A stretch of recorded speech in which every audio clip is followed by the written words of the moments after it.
नमस्कार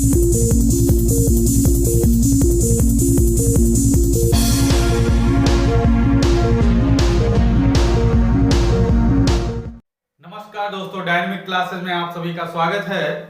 हमारा European art चल रहा है। यूरोपियन आर्ट में आज हम पढ़ने वाले हैं बारबीजन ग्रुप के बारे में, उनके कलाकारों के बारे में। पिछले क्लास में हमने यथार्थवाद को अच्छी तरीके से पढ़ा था। उसके ही जो कुछ कलाकार ऐसे थे जो बारबीजन ग्रुप से जुड़े हैं, तो उन पर हम आज चर्चा करने वाले हैं। तो जो आर्ट से तैयारी करते हैं बच्चे, वो इस चैनल को सब्सक्राइब कर लें, क्योंकि इस पर उन्हें बहुत बढ़िया सी जानकारी दी जाती है आर्ट से संबंधित। तो जो बच्चे नए हैं, इस चैनल को सब्सक्राइब करें, अपने दोस्तों के पास शेयर करें, वीडियो अच्छा लगा करे तो लाइक करें। तो चलते हैं, सबसे पहले हम आज भी समझ लेते हैं सबसे पहले बारबीजन ग्रुप। तो बारबीजन ग्रुप के बारे में सबसे पहले देखेंगे। बारबीजन ग्रुप, ये बारबीजन ग्रुप पहले है क्या, तो सबसे पहले समझेंगे। ये समय था 19वीं शताब्दी का। 19वीं शताब्दी का समय था। कुछ कलाकार प्राकृतिक चित्रण करने के लिए एक गांव जाते हैं। वो गांव कहां है, तो ये देख लेते हैं। स्थान में फ्रांस के पेरिस में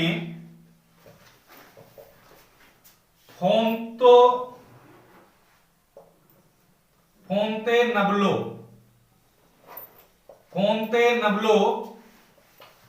जंगल के निकट एक बारबीजा नामक गांव था, जहां कुछ कलाकारों का दल प्राकृतिक चित्रण, या उसी को कह सकते हो दृश्य चित्रण करने के लिए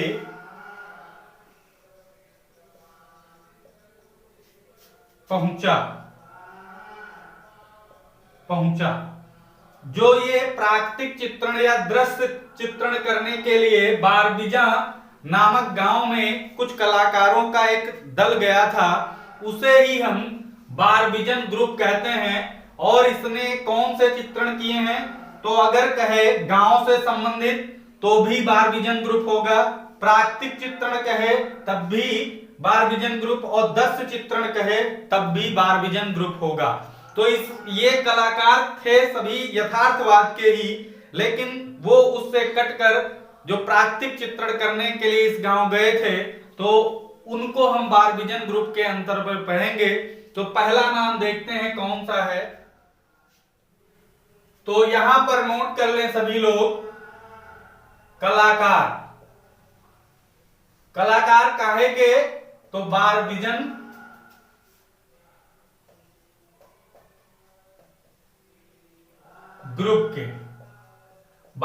ग्रुप के कलाकार।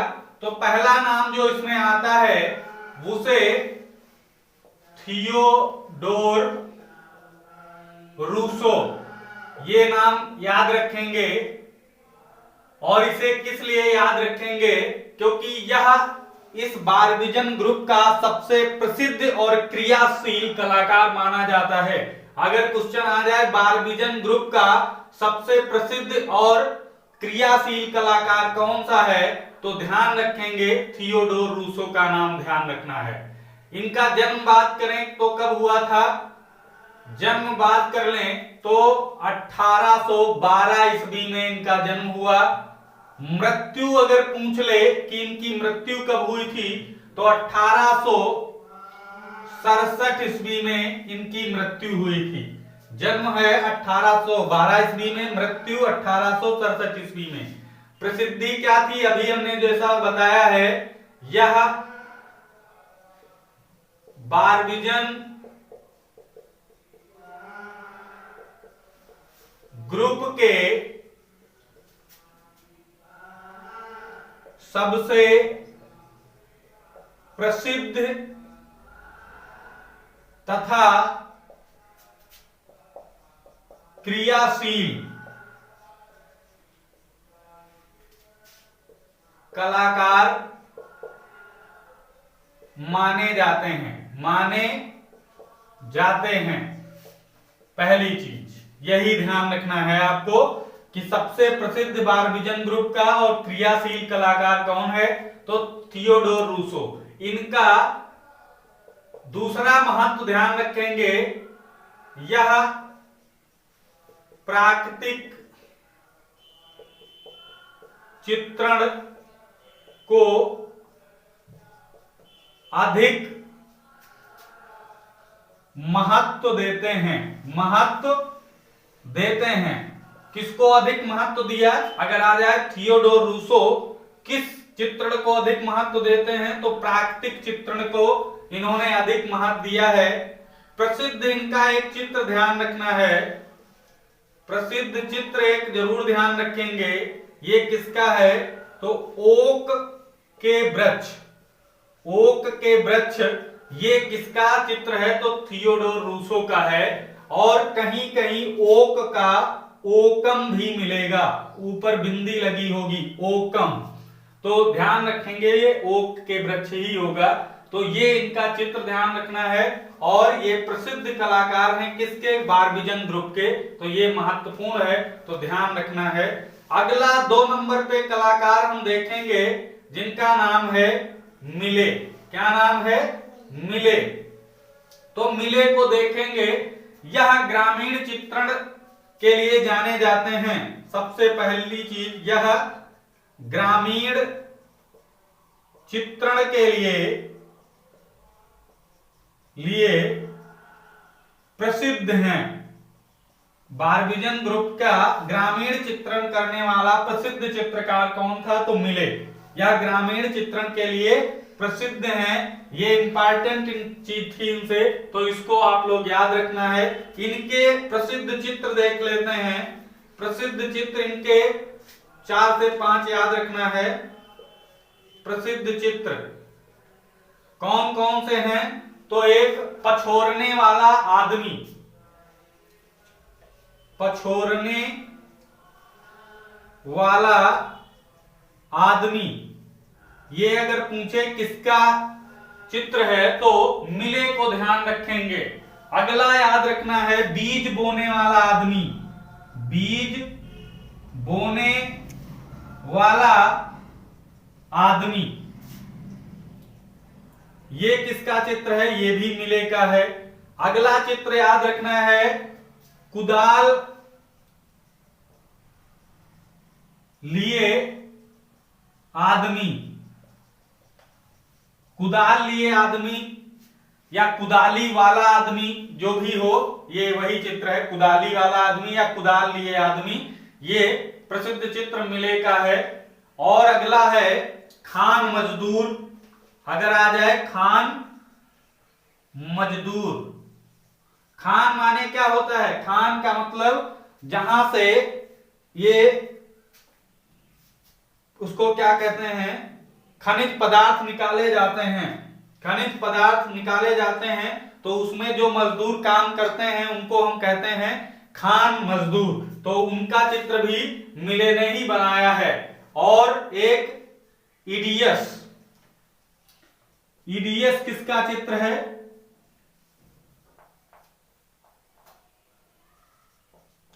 तो ईडियस चित्र भी मिले का है। तो ये 2 कलाकार हो गए। एक कलाकार और देख लेते हैं।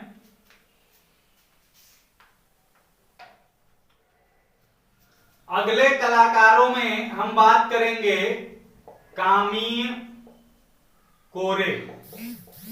कामीय कोरे को सभी बच्चे ध्यान रखेंगे, ये भी बारविजन ग्रुप से संबंधित हैं।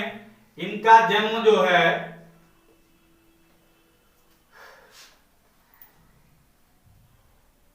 1796 ईस्वी में होता है। मृत्यु अगर बात करें तो इनकी मृत्यु 1875 में होती है। 1875 ईस्वी में इनकी मृत्यु होती। जन्म 1796 और मृत्यु 1875 में। और ये प्रसिद्ध किस लिए हैं? तो प्रकृति तथा व्यक्ति चित्रण के लिए प्रसिद्ध हैं। प्रकृति तथा व्यक्ति चित्रण दोनों के लिए ये प्रसिद्ध हैं। कामीय कोरे, इनके अगर हम प्रसिद्ध चित्र बात कर लें, प्रसिद्ध चित्र कौन कौन से हैं, इन पर चर्चा जरूर ध्यान। और चित्र को विशेष तौर पर ध्यान रखना है। सभी से मेरा अनुरोध है कि इनको अपनी नोटबुक पर अच्छी तरीके से लिख लेंगे, क्योंकि चित्र बहुत बच्चे कंफ्यूज हो जाते हैं कि यह चित्र किसका है। तो इसको एक दो बार देखना भी है और अपने पास सुरक्षित इनको नोट भी करना है। तो एक इनका चित्र है मोती पहने हुए स्त्री। मोती पहने हुए स्त्री, यह किसका चित्र है? तो ध्यान रखना है ये कामीय कोरे का चित्र है। और बात करें तो होमर का गडेरिया, होमर का गडेरिया ये इनका चित्र है। और ये भूदृश्य है, भूदृश्य चित्र है। ये भी चीज ध्यान रखेंगे। होमर का गडेरिया किसका चित्र है? कोरे का। और यह है का भूदृश्य चित्रण है या भूदृश्य चित्र है। अगला चित्र याद रखना है इनका पंख वाली स्त्री। पंख वाली स्त्री भी इनका एक चित्र है। और इस चित्र को थोड़ा और ध्यान रखेंगे, सेंट लॉ संग्रहालय में सुरक्षित है। सेंट लॉ संग्रहालय, ये कहां सुरक्षित है? सेंट लॉ संग्रहालय। ये होमर का गडेरिया, पंख वाली स्त्री हो गया। और फार्नेस का बगीचा, फार्नेस का बगीचा ये किसका चित्र है? तो कामीय कोरे का ये भी चित्र है। तो इनके ये चार चित्र याद रखना है, जिसमें से ये और ये दोनों महत्वपूर्ण चित्र हैं। बिल्कुल अच्छी तरीके से ध्यान रखना है।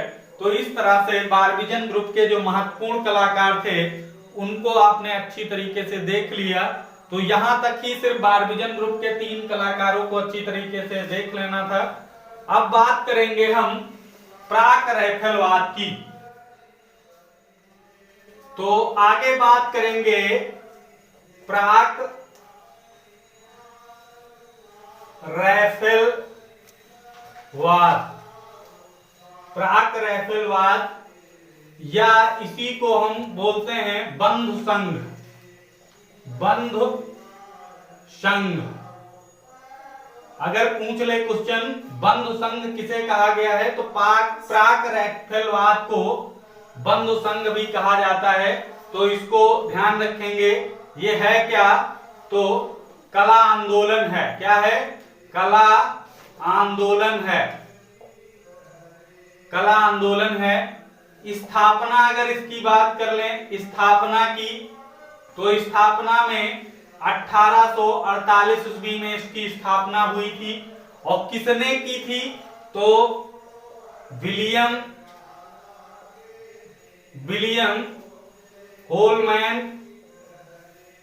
Holman Hunt. किसने की थी? विलियम होलमैन हंट ने 1848 में इसकी स्थापना की थी। कहां की थी? तो ये भी ध्यान रखेंगे, स्थान ध्यान रखेंगे। तो स्थान में इंग्लैंड ध्यान रखना है। कहां? इंग्लैंड। ये भी क्वेश्चन पूछा जाता है कि प्राक रैफलवाद की स्थापना कहां हुई थी? तो इंग्लैंड में ध्यान रखेंगे। मुख्य प्रवर्तक इनके मुख्य प्रवर्तक कौन कौन से हैं तो ये ध्यान रखेंगे। प्रवर्तक में, मुख्य प्रवर्तक में कौन कौन से नाम, तो पहला तो भाई जिसने इसकी स्थापना की है तो इसी को नाम लिख लेते हैं, William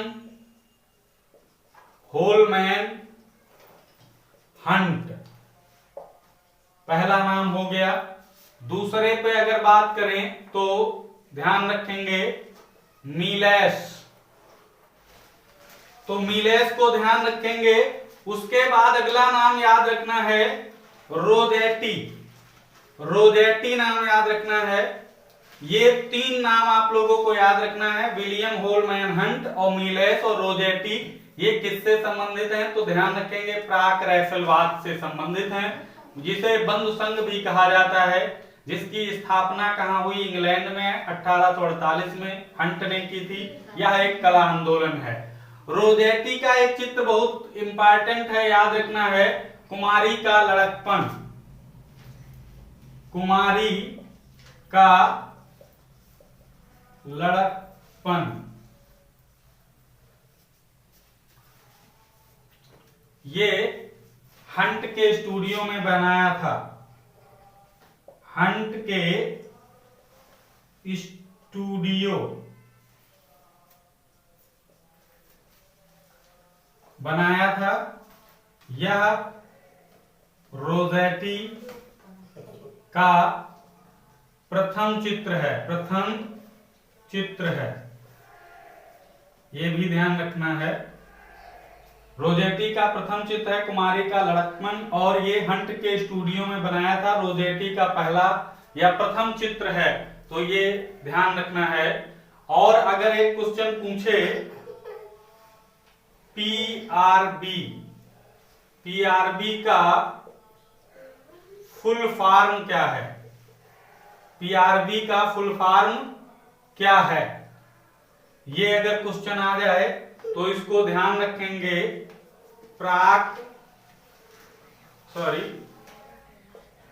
pre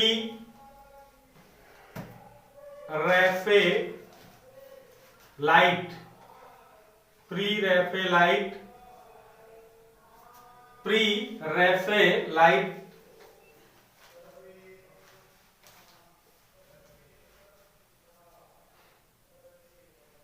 pre Raphaelite brotherhood, brotherhood, ये इसका फुल फॉर्म है।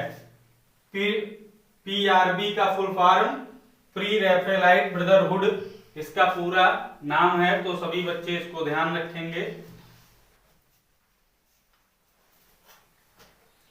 आगे बात करें तो यहां पर ध्यान रखना है, एक क्वेश्चन आता है, किस दल के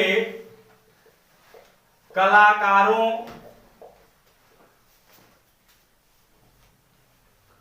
कलाकार लिखो, कलाकारों नहीं, किस दल के कलाकार दृश्य कला की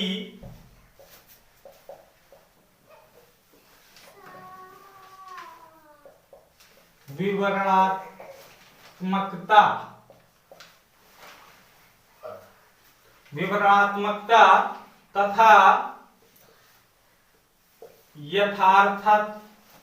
यथार्थता पर बल दिया,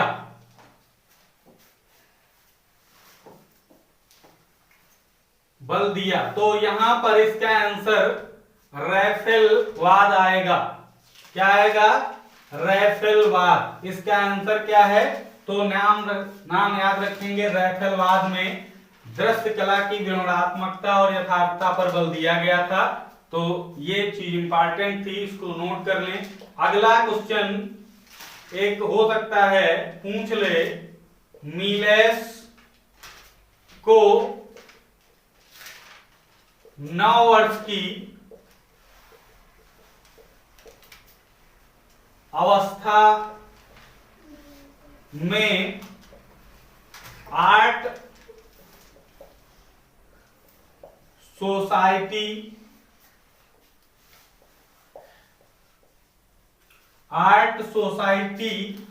द्वारा कौन सा पदक मिला। तो ध्यान रखेंगे कौन सा पदक मिला, तो रजत पदक, रजत पदक, रजत पदक दिया गया। तो ये इंपॉर्टेंट चीज थी। और एक इंपॉर्टेंट चीज है, मिलेस को 1847 में आर्ट अकादमी के द्वारा, आर्ट अकादमी के द्वारा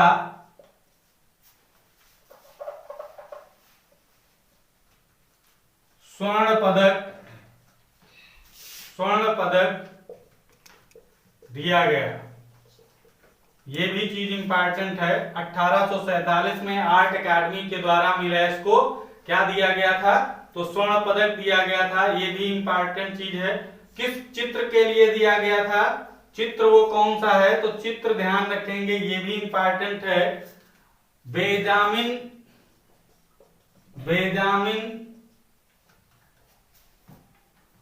कबीले के युवक, बेंजामिन कबीले के युवक अपने लिए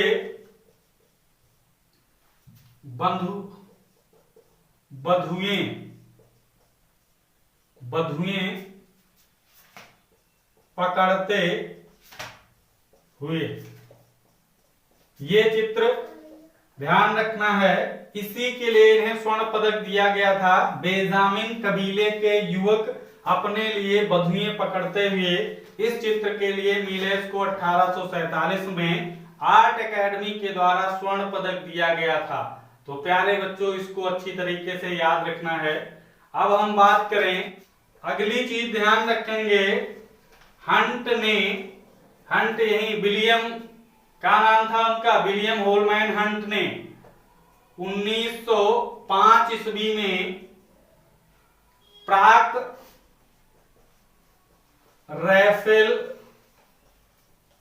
प्राक रैफेलवादी बंध संघ नामक स्मारिका प्रकाशित की थी। ये चीज इंपॉर्टेंट है।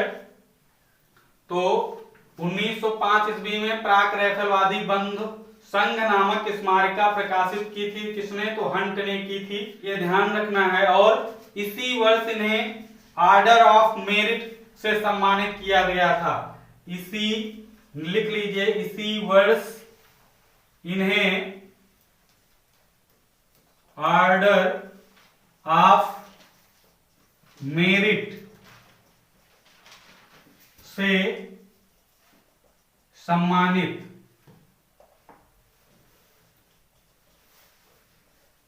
किया गया। ध्यान रखना है, इसी वर्ष यानी 1905 ईस्वी में ही इन्हें ऑर्डर ऑफ मेरिट से सम्मानित किया गया था। अब इससे प्रसिद्ध चित्र देख लेते हैं बस।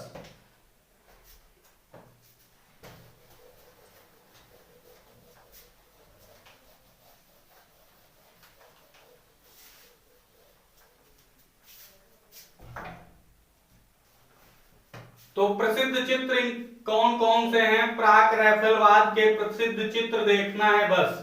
तो प्रसिद्ध चित्र बस सिर्फ ये याद रखना है, ये प्राक रैफेलवाद या बंधु संघ से संबंधित है।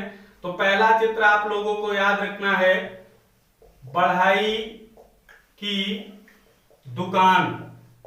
यह चित्र प्राक रैफेलवाद से संबंधित है, बढ़ई की दुकान। और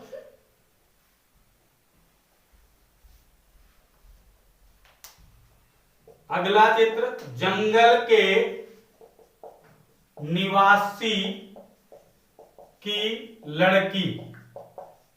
जंगल के निवासी की लड़की, ये भी एक चित्र है प्राक रैफेलवाद से। अगला चित्र एक याद रखना है, कारागार से मुक्ति का आदेश। ये 3 चित्र आप लोगों को याद रखना है। बढ़ाई की दुकान, जंगल के निवासी की लड़की और कारागार से मुक्ति का आदेश। ये 3 चित्र प्राक रैफलवाद से हैं। तो यहां से प्राक रैफलवाद को भी अच्छी तरीके से आपने देख लिया। तो प्यारे दोस्तों, आज के वीडियो में इतना ही। अगर नेक्स्ट वीडियो के लिंक चाहते हैं तो इस चैनल को सब्सक्राइब कर लें। फिर मिलते हैं अगले दिन नए टॉपिक के साथ। आज के लिए बस इतना ही। जय हिंद, जय भारत।